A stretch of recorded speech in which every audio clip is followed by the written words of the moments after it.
Bismillahirrahmanirrahim. Assalamualaikum warahmatullahi wabarakatuh. Sabahul khair, sabahun nur. Kaifa halukum? Alhamdulillah bi khair. Pada pertemuan kita hari ini, kita akan mempelajari mata pelajaran bahasa Arab dengan tema khabarul muqaddam. Khabar muqaddam.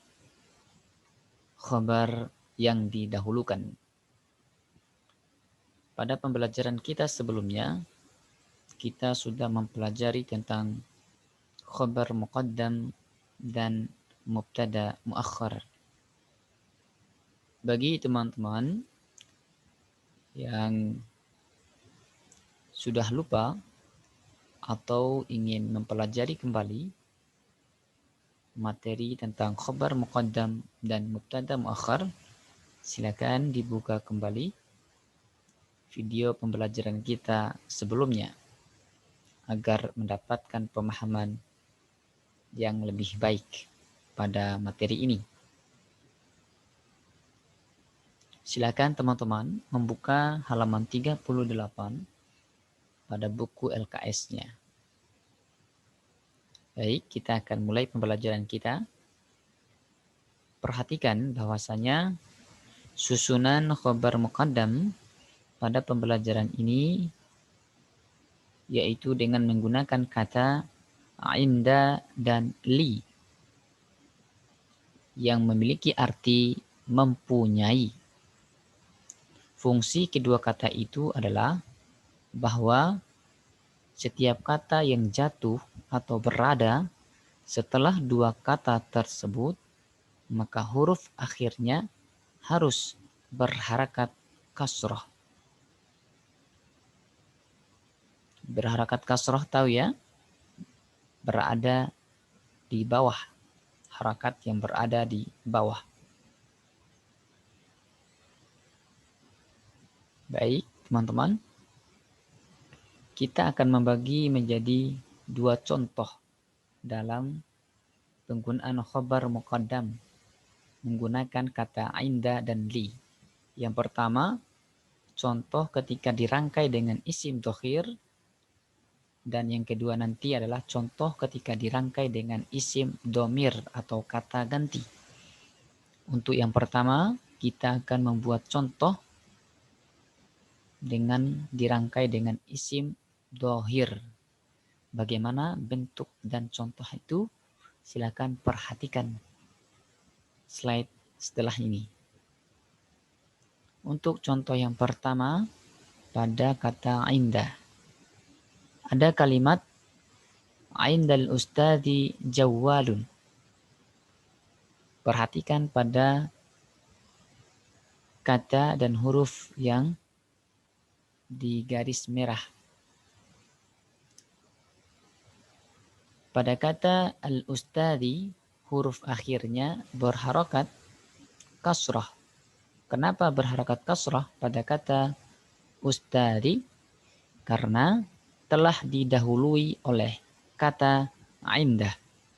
Sebagaimana yang sudah dijelaskan sebelumnya, bahwa setelah kata indah, maka huruf yang ada setelahnya harus berharakat kasrah sehingga menjadi indal ustadi, bukan ustadu atau ustada, tetapi ustadi, karena diawali oleh kata inda, memiliki makna guru itu mempunyai sebuah ponsel. Baik. Kemudian kalimat indal ustadi jawwalun ini terdiri dari dua kalimat. Apa dua kalimat itu? Dua kalimat itu adalah indal ustadi dan jawwalun. Terdiri dari dua kata ini. Apa susunan dari keduanya ini? Yang pertama, Indal ustadi merupakan khabar muqaddam karena dia berada di awal kalimat. Berita atau kabar yang berada di awal kalimat. Kabar yang didahulukan. Khabar muqaddam. Kemudian yang kedua adalah jawwalun, ini adalah berfungsi sebagai mubtada muakhar atau mubtada yang diakhirkan karena berada di akhir kalimat. Ya, perbedaannya di situ. Kemudian selanjutnya untuk contoh, pada kata inda ada kalimat indal tilmidati khida'un. Perhatikan lagi pada huruf akhir dari kalimat, dari kata at-tilmidati. Kenapa kata ini, kata tilmidati, berharakat kasrah? Jawabannya sama seperti contoh yang pertama, yaitu karena telah diawali oleh kata inda. Kata inda berfungsi untuk memberi kasrah pada kata setelahnya. Inda tilmidati khida'un berarti siswi itu mempunyai sebuah sepatu. Siswi itu mempunyai sebuah sepatu. Kalimat ini terdiri dari dua kata juga, yaitu indal tilmidati dan khida'un. Indal tilmidati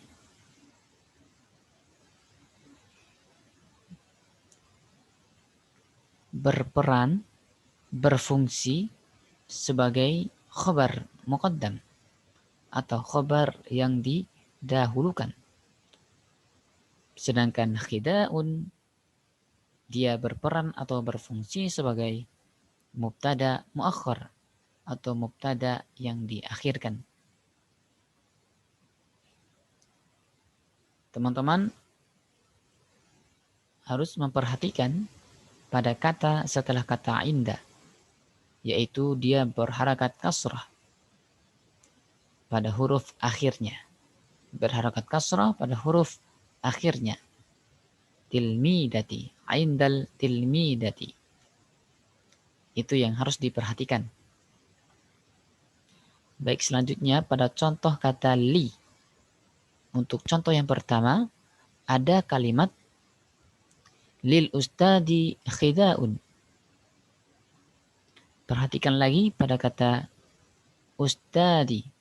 Harakat akhir dari huruf tersebut yaitu berharakat kasrah. Kenapa berharakat kasrah pada kata ustadi? Karena diawali oleh kata atau huruf li. Li berfungsi memberikan harakat kasrah pada kata setelahnya. Menjadi lil ustadi, bukan lil ustadu atau lil ustadza, bukan. Tetapi lil ustadi. Guru itu mempunyai sebuah sepatu. Kalimat ini terdiri dari dua kata, yaitu lil ustadi dan khida'un. Lil ustadi berperan sebagai khabar muqaddam atau khabar yang didahulukan karena berada di awal kalimat, dan khida'un merupakan mubtada muakhar karena berada di akhir kalimat.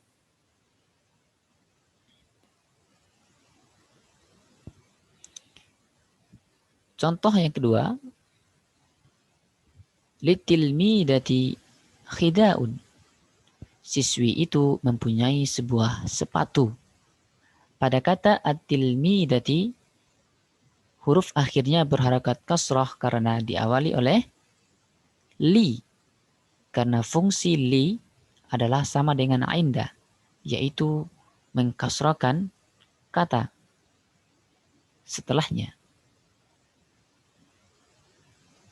Kalimat ini terdiri dari dua kata, yaitu litilmidati dan khida'un. Litilmidati berfungsi sebagai khabar muqaddam dan khida'un berfungsi sebagai mubtada muakhar. Selanjutnya kita akan memasuki contoh yang kedua, yaitu contoh ketika dirangkai dengan isim domir. Apa itu isim domir? Isim domir adalah isim ganti atau kata ganti. Kata ganti.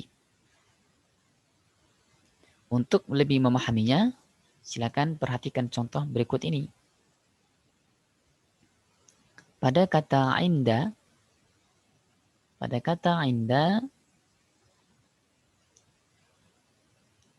ada kalimat indi jawwalun yang berarti saya mempunyai sebuah ponsel. Perhatikan pada kata yang berwarna merah. Kata asalnya adalah inda. Kenapa bisa menjadi indi? Karena di sini diakhiri oleh ya sukun. Ya sukun ini menandakan domir ana. Menandakan domir ana atau saya. Saya mempunyai sebuah ponsel. Untuk memahaminya, perhatikan pada gambar di bawah ini. Pada kata indi itu terdiri dari dua kata, yaitu inda ditambah dengan ya sukun. Inda ditambah dengan ya sukun. Inda ditambah dengan ya sukun sehingga menjadi indi. Ya sukun ini dia merupakan domir ana.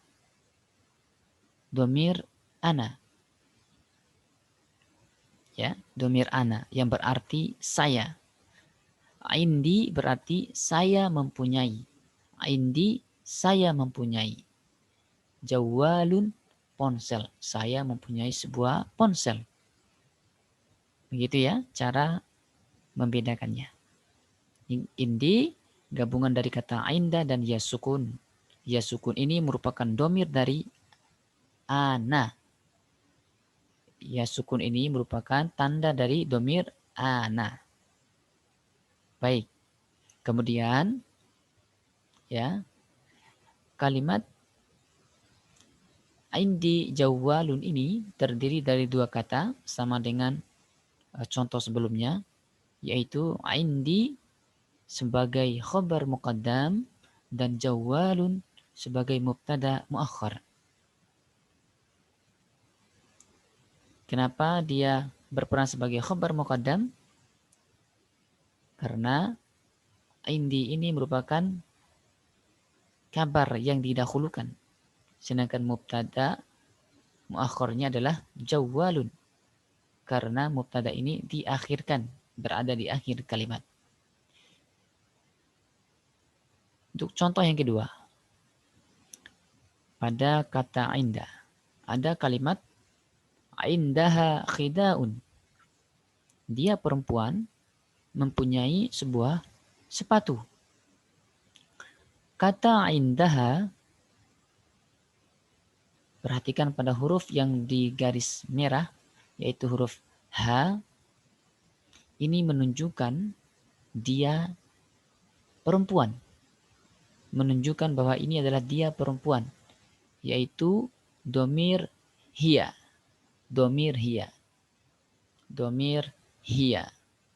H ini merupakan ciri dari domir hiya, yaitu dia perempuan. Untuk lebih memahaminya, perhatikan pada kata atau gambar di bawah. Kata indaha merupakan gabungan dari kata inda ditambah dengan ha. Ha ini merupakan ciri dari domir hiya atau dia perempuan. Hiya cirinya adalah ha, sehingga menjadi indaha, dia perempuan mempunyai. Indaha, dia perempuan mempunyai. Khida'un, sebuah sepatu. Begitu ya. Ingat, kalau yang pertama tadi, ya sukun berarti bercirikan domir ana. Kalau ha berarti bercirikan domir hiya, dia perempuan. Kemudian, kalimat indaha khida'un ini terdiri dari dua kata, yaitu indaha dan khida'un. Indaha berperan sebagai khabar muqaddam karena di awal kalimat, dan khida'un sebagai mubtada muakhar karena berada di akhir kalimat. Selanjutnya contoh untuk kata li. Ada kalimat lahu jawwalun. Dia laki-laki mempunyai sebuah ponsel. Dia laki-laki mempunyai sebuah ponsel. Perhatikan pada huruf hu pada kata lahu. Kata hu ini atau dia ini menunjukkan domir huwa, yaitu dia laki-laki. Hu ini merupakan ciri dari domir huwa. Jika yang tadi sebelumnya adalah ha, adalah domir hiya, sedangkan hu merupakan domir huwa. Dia laki-laki mempunyai. Coba perhatikan pada gambar di bawah ini. Pada kata lahu, lahu terdiri dari dua huruf, yaitu li dan hu. Li dan hu. Li adalah kata tadi yang sudah kita pelajari. Kemudian hu merupakan ciri dari domir huwa. Lahu berarti dia laki-laki mempunyai. Jawwalun, sebuah ponsel. Lahu jawwalun terdiri dari dua kata, yaitu lahu dan jawwalun. Kata lahu terdiri dari dua huruf, yaitu li dan hu, menjadi lahu.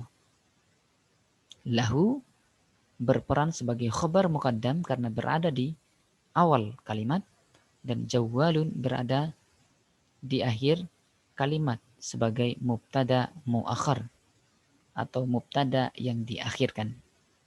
Contoh berikutnya adalah li khida'un, saya mempunyai sebuah sepatu. Perhatikan pada huruf yang bergaris merah, yaitu huruf ya sukun. Seperti pelajaran sebelumnya bahwa ya sukun menandakan domir ana. Menandakan domir ana yang berarti saya. Perhatikan pada gambar di bawahnya. Li adalah gabungan dari huruf li dan ya sukun. Ya sukun menandakan dari domir ana yang berarti saya. Huruf li dan ya sukun menjadi li yang berarti saya mempunyai. Khida'un, sepatu. Saya mempunyai sepatu. Kalimat li khida'un terdiri dari dua kata, yaitu kata li dan khida'un. Li berfungsi sebagai khobar muqaddam karena berada di awal kalimat, sedangkan khida'un berada di akhir kalimat. Baik teman-teman, itulah penggunaan contoh kalimat pada kata inda dan li yang dirangkai dengan isim dohir dan isim domir. Silakan teman-teman memperhatikan penjelasan yang sudah kita sampaikan dengan baik sehingga bisa membedakan antara penggunaan pada isim dohir dan isim domir. Jika ada kendala, silakan ditanyakan secara langsung. Saya rasa ini untuk pembelajaran kita hari ini. Terima kasih atas segala perhatiannya. Silakan teman-teman mengerjakan latihan pada halaman 39. Mari kita tutup pertemuan kita ini dengan mengucapkan hamdalah alhamdulillahirabbil alamin. Assalamualaikum warahmatullahi wabarakatuh.